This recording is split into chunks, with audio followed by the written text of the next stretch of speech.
আমি তোমাকে মাত্র 15 মিনিটে শিখিয়ে দেই, তাহলে বিষয়টা কেমন হবে? উত্তরে হয়তো বলবে, হ্যাঁ ভালোই তো। আসলে আজ সেটাই হতে চলছে।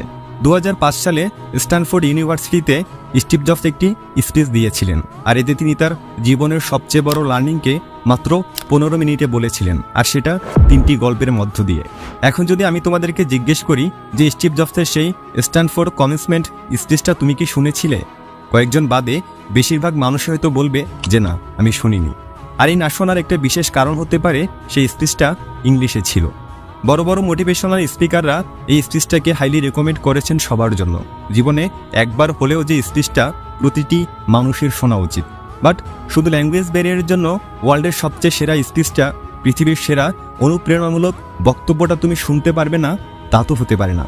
তাহলে আজ কথা সব স্টিভ জবসের। আমি শুধু ভয়েস দিয়ে বাংলায় আর অনেক সহজ ভাষার ব্যবহার করে সেই বক্তব্যটা তোমাদের শোনাচ্ছি, যাতে তুমি বলতে পারো যে হ্যাঁ, সেই পৃথিবী বিখ্যাত ভাষণটা আমি শুনেছিলাম। তাহলে কিছু সময়ের জন্য মনের সব চিন্তার বাইরের কোলাহল থেকে নিজেকে একটু মুক্ত করে নাও।